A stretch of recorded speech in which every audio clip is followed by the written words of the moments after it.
What's up, guys? Wanted to make a quick video today. So there's something that just bugs the hell out of me and just irks me to no end. Ultimately, a lot of, we catch a lot of flack for priding ourselves in being the best, right? So, our sole goal is to be the best. So first thing you have to do is obviously be the best in the town, and then the best in, for us personally, it's West Michigan, and then the best in the state, the best in the Midwest, the best in the nation, the best in the world, right? That's kind of the stepping ladder of becoming the best. So what I wanted to talk to you about today was the claims, and if you truly want to be great at something or the best at something, how do you measure the best, right? So for most people, it's results, right?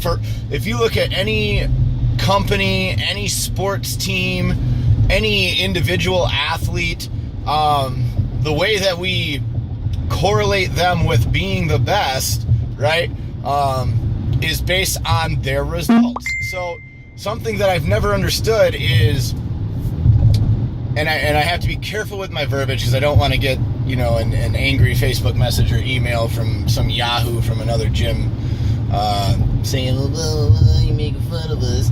Ultimately, I'm not making fun of anybody in particular, but there was just one thing that kind of sent me over the edge that I saw the other day, and it was like, somebody claims to be the best, and especially in West Michigan, that kind of, lights a fire under me, right? So it really does. It lights a fire under me as what about what you do makes you think that you're the best at what you do. So if you look at success rate, okay, in order to have success, you have to have results, right? Winning results, the best results, the most consistent and most, and most number of results, right? So it's totality of your results, totality of your success.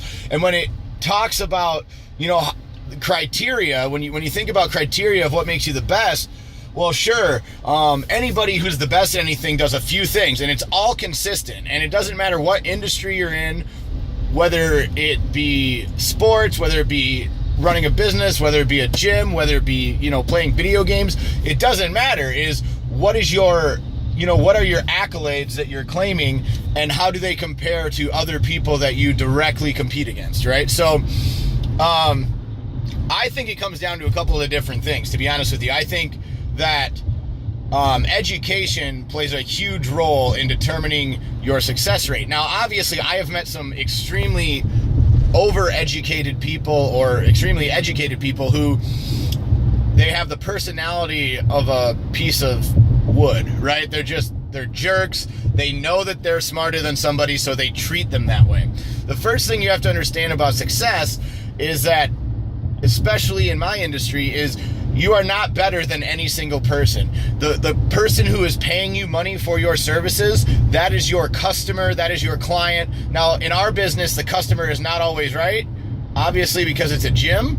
But at the end of the day, if they don't like you, if you don't show them respect, if you don't show them care, you don't show them that they mean something, that they're important, and that they're appreciated, then I don't think you're successful in that area of business, right? So I don't think that success is success unless you have that relationship with your customer and or client to really determine success. So, everybody says, oh, we care about our clients, and, our clients are the best, and they're our family, and blah, blah, blah. It's like, but are they? And that's always my question, is to what extent are you actually meaning that statement? And what I mean by that is there's a lot of people who say, oh yeah, we do this, that, and the other thing for our clients, but it's like, how much of what you're doing is something that you've come up with and something that you've developed over time that you've found works for the people that you particularly work with? Or are you just finding other stuff and copying it, right? So at the end of the day, if you find good programs and you find good things to do with your clients, that's awesome. But are you investing in them? Are you investing in your education? Because ultimately, the more that you know and the more that you go learn, the more it shows that you're committed to not only your client, but that you're committed to success, right? So you can claim to be the best at anything, but if your education isn't on point, you're not better than anybody else, right? Like if you don't have the knowledge and you don't continue to learn and you don't go out and find people who are the best of the best at what they do and learn from them, then the person who's doing that, I think, is A, more successful, but B, cares about their clients more, because the more that you care about the clients, the more you should want to give them a better product. And that's all part of it. Now, the second thing to go along with education is, again, we talked about evaluation. So in any program, if you're not evaluating how the program ran and saying, okay, what worked, what didn't, what do we need to improve on, what did well, and you go through and every time you do something, you sit down and say, okay, this is what I struggled at, this is what we did really great at. It's the same thing like if you take video games, for instance. If you're really a true professional video game player, you sit down at the end of it and you go, okay, what did I do really well? And what did I not do really well, right? Because that's important. So what you did not do really well, you try to get better at, and you put yourself in scenarios and you practice those things. It's the same thing in fitness. If there's areas where you struggle with, if you know that you seem to have people, from this weight to this weight that really struggle with your program, well then, what are you doing to fix that? What are you doing to work on it? Same thing with results driven, right? So how are your results in comparison to the other gyms around you? And ultimately, I think the thing that sets at least what I do apart and what our company does apart is it actually matters if you get results, because that's the only way that we can correlate how well we're doing. So we evaluate our clients, we measure our clients, we weigh our clients, we do progress pictures with our clients. Everything that we do with our clients is solely for the purpose of becoming better, so that we know we're giving them the best product possible. And I think that gets lost as people will claim that they're this good at this and this good at this and blah blah blah, and we're the best and blah, but you don't have any results. And if you do, you're not sharing them to the point where we're sharing them, because ultimately most people, they don't care what you say, right? It's proof is in the pudding. If you're not going out of your way to show the community that you're in, hey, this is what we're doing for our community. Hey, these are the results that we have. These are the multiple clients, the over 20 clients in our program who have lost over 50 pounds. And we celebrate that. Look at all our clients who don't have 50 pounds to lose, who have gone from, out of shape to in really great shape. Look at all of these transformations that we have accomplished. And the only, and I'm not trying to toot my own horn here, but the thing that really upsets me is when people claim stuff, but then they don't have any proof to back it up. And it's like, well, yeah, I can say I'm the best in the world at anything, but it doesn't matter if I don't have the results and I don't have the documentation to prove that. So before you claim being the best, especially around me in my industry, you better have some damn good results, and you better have some damn good documentation, because as far as I can see, we smoke everybody. Like, our clients smoke every other gym in West Michigan, hands down. It's not even close. There is not even a distant second place to what we do.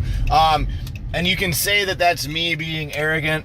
You can say that, oh, well, you shouldn't say that and blah, blah, blah.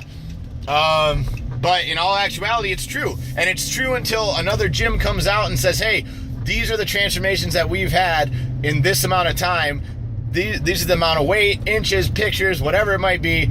These are our transformations, blah, blah, blah. And even then, if you come out with that, I would bet that in the last 1.5 to 2 years that we have far surpassed anything that you've accomplished. In our community alone, if you look in the area code of 616, we've probably had people lose, and I'm not kidding you, in less than 2 years, 20,000 pounds. And I'm not kidding. That's not an exaggerated number, okay? So if you're going to claim to be the best in the Midwest, or the best in West Michigan, you got to beat us. And frankly, that ain't ever going to happen. Because as soon as you think you're going to get to our level, we're going to be at a step ahead. And I think that that's an attitude that everybody needs to take into consideration when they're talking about being successful and when they think that what they're doing is better than someone else is they should really sit down and say, okay, how can we prove that? Because ultimately, you can say anything you want, but at the end of the day, I can show you client after client after client after client after client who has put in the work, who has gotten incredible results on our program, and who will continue to get incredible results in our program. So, just wanted to get that off my chest. Peace.